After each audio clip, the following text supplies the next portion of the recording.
They really couldn't give up what The Sims 4 was supposed to be. The Sims 4 was originally supposed to be an online-focused title, but EA got scared after what they saw happen to SimCity 2013, basically scrapped everything to do with The Sims Olympus, slapped together a single-player experience in under a year, and called it The Sims 4. I thought that little phase was dead and gone, but they really doubled down and said, y'all can forget about The Sims 5, we're putting out this online live service game, whether you like it or not. From what I've seen, there are some people who are excited, there are some people who are disappointed, then there's this weird camp who don't want to start over because they invested too much money and time. I don't understand this logic, and honestly, I don't want to.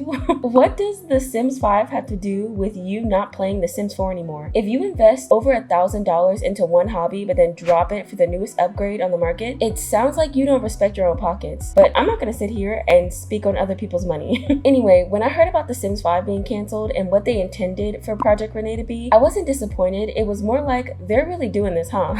For the past 2 years, I've focused on removing any emotional attachment I've had with The Sims, and it honestly worked a little too well. After I processed EA's audacity, I actually became really excited. Is this crazy? Hear me out. I have reasons, and they're reasonable, I swear. All of this is giving a genre shift. I mean, not really. I think Project Rene will still fall under the umbrella of life simulation, though I wouldn't be surprised if this change attracted an audience that plays Roblox, Fortnite, and even the people who aren't sold on the single-player concept of The Sims. Project Rene could be their gateway. EA may be soulless, but they're not stupid. I really do feel like this is intentional. So with EA moving away from a character-focused life sim, that leaves a gap in life simulation. This is where games like Paralives, Inzoi, Viva Land, and any newer life sims come in. The Sims franchise may be separating themselves from the player base that want a sandbox experience, but that player base isn't going anywhere. They're going to want a game that caters to what they enjoy. I saw someone say we're watching The Sims die in real time. Technically, yes, the Sims franchise, as we know it, is having a very unsatisfying and disappointing death, though I feel this is just the start of a new era in life simulation.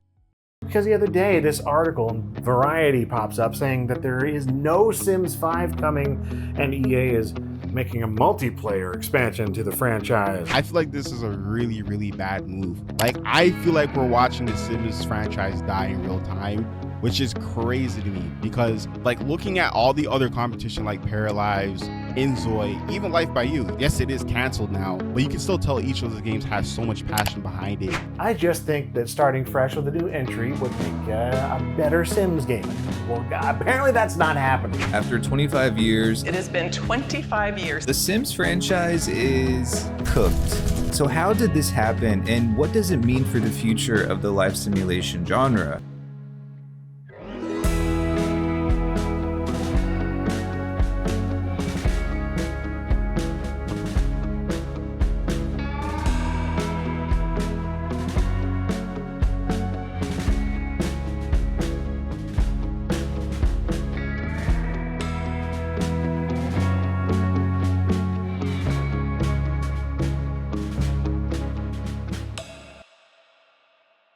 Part 1. The unrecognizable future of The Sims is inevitable. It seems the first step in the demise of the Sims franchise, so to speak, is The Sims 4 will become The Sims forever. Shout out to LGR, I didn't come up with that one, but it makes sense, you know? I think recently The Sims put out a patch that made the game run smoother with significantly less frame drop. This might have something to do with the switch to DirectX 11. Whatever they did, honestly, good on them. People do love this game and deserve to enjoy it. I get this if they are committed to have The Sims 4 going for another 10 years, though that's where my grace for EA ends. Do they really think 10 more years of the same monetization model will hold up? Think about it. Celebrating The Sims 4's 20th anniversary and all you have to show for it is $2,000 plus in paid DLC that remains overpriced and underwhelming, and you still run into how to enjoy The Sims 4 videos. How strong is the Sims community really? Can EA keep this up once newer games hit the market? Of course people are loyal when there's only one option, yet how long can they drag this game out when the competition sends a glaring reminder that The Sims 4 is a game from 2014. Funny enough, I think EA is aware of this problem. Their solution is Project Rene and all other spin-offs they plan to release. I could see this as a good business move for them, but the fans who love creating their storylines with family gameplay, cozy vibes, and enjoying the traditional ways of playing The Sims won't benefit from this change forever. So when I say the demise of The Sims franchise, I don't mean the death of the brand, but the formula that's been present in The Sims 1, 2, 3, and 4 will eventually become something of the past. This announcement is the first nail in the coffin of the past 25 years. If Project Rene succeeds, I can guarantee EA will see this as a green light to transform the Sims franchise into something unrecognizable. Expect everything to change: the community, their games,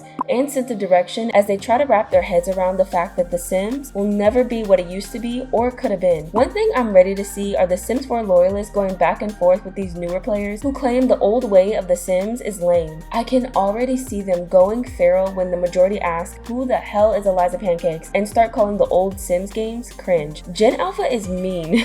Meaner than you when you were telling people to be grateful for a paid product in late stage capitalism. The strongest Sim loyalists are going to feel the staleness for a decades-old game eventually. Part 2. The birth of a new era in life simulation is just around the corner. EA has made it very apparent that The Sims is changing. When first reading the article on EA's website, specifically where they discuss the future of the franchise, I felt their word choice set a very clear expectation of what we could expect going forward. Quoting a section that I think stuck out to so many of us, we're focused on creating a variety of games and experiences that will touch different categories across the simulated life genre, including cozy games, social and collaborative-based gameplay, mobile narrative games, and continued depth, improvements, and modernization of The Sims 4, which will continue to be a foundational Sims experience. EA is ready to move away from the old formula, and if they can pull this off, that gap in the market is inevitable. There will be a group of people who don't want to go through another broken, disappointing, underwhelming, and frustrating 10 years with The Sims 4. There is a possibility we could show some interest in whatever this new direction The Sims is taking, but if I know myself, I just want to play with my customized characters and have them live out storylines I create with some good gameplay to back it up. I know I'm not alone in this. The hype surrounding paralives, inzoi, and the small interest shown in Vivaland speaks for itself. What we can't find in The Sims, we will find somewhere else. This is the catalyst we need to welcome the new era of life sims. A once monopolized space now could flourish, and the next generation of life sims will become the pioneers of this new era. Nothing is for certain, but I really do hope that it turns out this way. It could be a win-win for everyone. The Sims gets to do all this new live service stuff over there, and the players who wanted something new will finally get that. That is exactly why I'm not shocked or upset about the future for the Sims franchise. They've been loud and honest about where their priorities are, which gave me no choice to change mine. Growing up with The Sims will be something I'll always cherish, but I've been waiting for an improved experience for too long. I'm excited for this shift in this 25-year-old franchise, as it will make room for games I'm rooting for to succeed. I will say, wouldn't it be unbelievable if we do see games like inzoi and paralives do well, and EA comes back a decade later saying, never mind, we're doing The Sims 5.